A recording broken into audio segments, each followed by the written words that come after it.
Did you? You may feel like a winner right now. But he's about to tear at fucking tomatoes. Look at where you get all your food from. Look at where you get all your food from. Mexico. Guatemala. Chile. You guys like fucking pineapples? Costa Rica. So much Mexican stuff. Wow. Anyway, all this is going up. Every single bit of it. Oats. Oh, good. Wheat. That's not important. We get most of our stuff from Canada. That's crazy. Anyway, so if you feel like a winner, I'm glad. But you're not going to for a long time. It's going to suck. Bernie Sanders has put out his statement after the loss of Kamala Harris to Donald Trump. And Bernie based as always. Here it reads.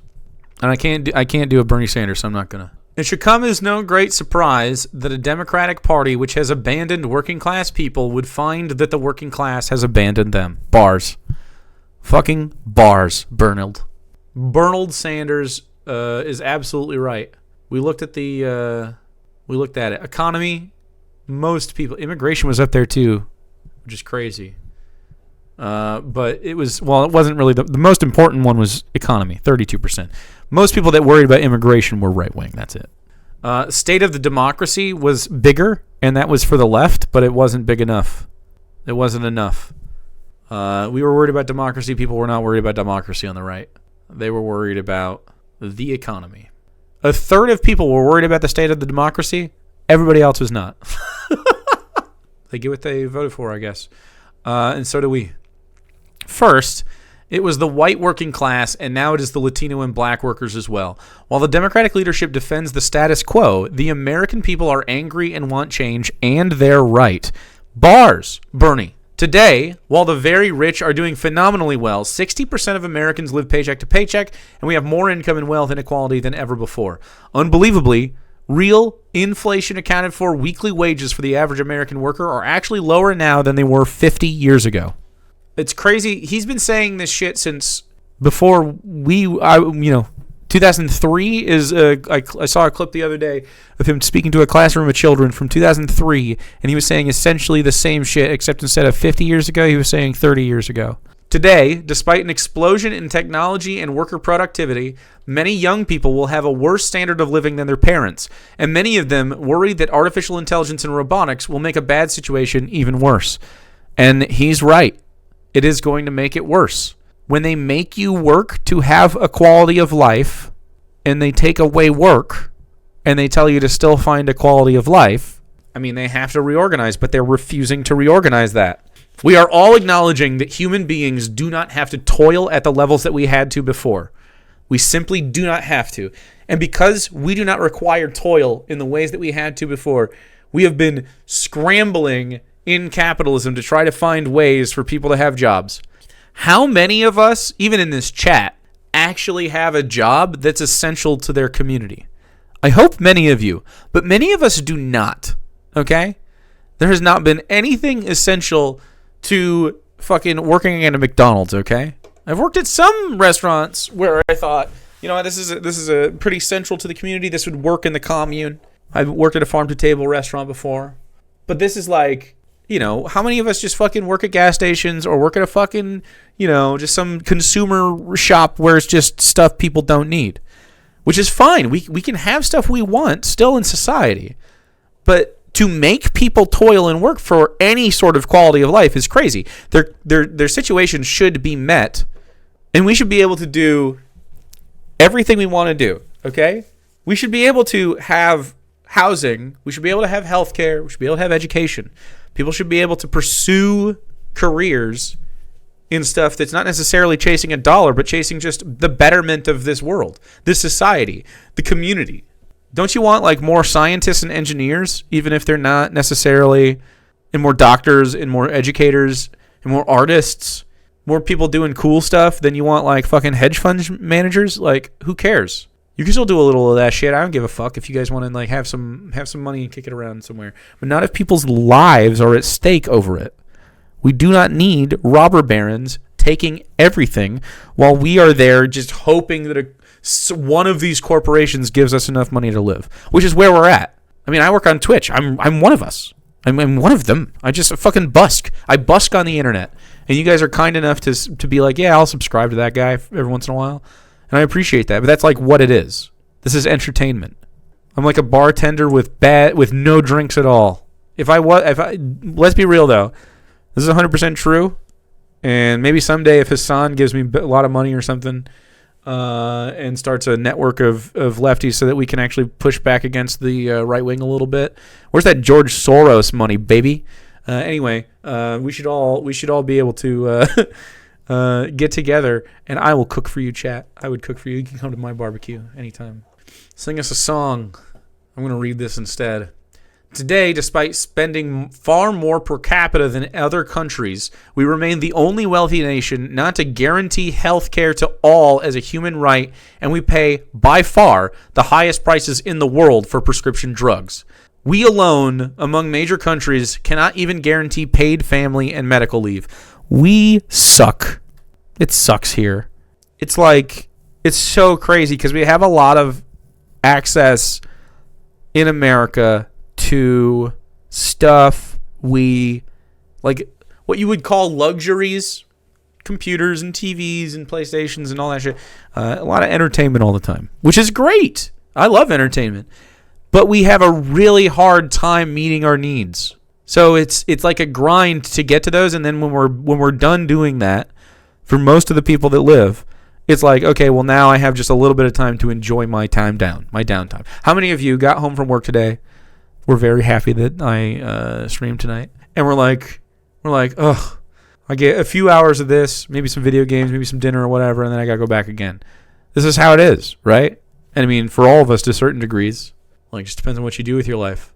It's like, I mean, I guess tomorrow is Saturday, though. Tomorrow is D&D day. I work from home. Me too, this one.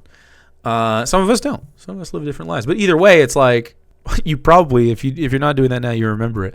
And it does not feel great to have to grind every day. Like, I would come home, and I'm so grateful that I don't have to work on my feet all the time. I literally would come home from work, like borderline in tears because my ankle is just so fucked up. And I would have to just fucking like lay on my bed with my leg throbbing because I don't have any money for healthcare. I don't have any money for painkillers. Just leg throbbing and just an hour, two, just fucking laying there. And just fucking breathing and just maybe falling asleep or something. Like, man, I still remember it. It fucks me up every time I have like really bad leg pain. I think about that shit. And it happens, when I'm very active. And this is not, this is one fucking story, and I got it pretty good, I got it pretty good. I didn't really have a bad life growing up. My dad was a Republican and didn't really let me stay on any health care, but was very grumpy when Obama passed healthcare for your children. He was so fucking upset. He took me off the second he could, dude. He was like, fuck that. He never, and I wasn't really, I mean, to say I was on the healthcare, I wasn't allowed to use the healthcare in my 20s. He's like, don't use it unless it's an emergency. You're illegally on my healthcare, but don't use it. Fuck you. I should have used it a lot. Yeah. Anyway, so this is the kind of shit we're talking about. It shouldn't be like this. I shouldn't have to fucking rely on my parent who may or may not be a good person to take care of his kid. You know what I'm saying? You guys shouldn't have to do that either. You guys should just have that. We can do this. Today, despite strong opposition from a majority of Americans, we continue to spend billions funding the extremist Netanyahu government's all-out war against the Palestinian people, which has led to the horrific humanitarian disaster of mass malnutrition and the starvation of thousands of children. He's just so based. He's so based. He's not calling it a genocide for political purposes. But you can see where Bernie fucking Sanders stands. That's my fucking Bernie Sanders. When Bernie Sanders dies, I'll fucking cry. We don't deserve this guy, dude. Will the big money interests and well-paid consultants who control the Democratic Party learn any real lessons from this disastrous campaign? No. Actually, I think they will. I think the Democratic Party will learn lessons. I think they will learn good and bad lessons. I think some of them will learn the lesson, you're already seeing this, that they need to move moderate, which is not what the polls pan out. When Rashida Tlaib, AOC, and other progressives that are also women of color, when they are progressive and they have a good stance on things like Gaza and Palestine, they are winning down ticket from Kamala Harris. You see it happening. This happened in Michigan. This happened in the blue wall states. All of them. Like, the Democrats did better than Kamala Harris. in this. And it's not about Palestine. The number one thing me as a leftist trying to get other leftists to vote for her was Palestine. It was not this other shit. It wasn't economic policy because she wasn't running on populist economic policy. If she was running on free healthcare, I think we could have gotten some of this. I think we would have won, frankly, if she was running on free healthcare. Like, okay, also, can we talk about how Donald Trump is running and has won his campaign on the we're going to deport 25 million illegals from the country, including those with naturalized birthright, so or like birthright citizenship. Like they are talking like it's very extreme.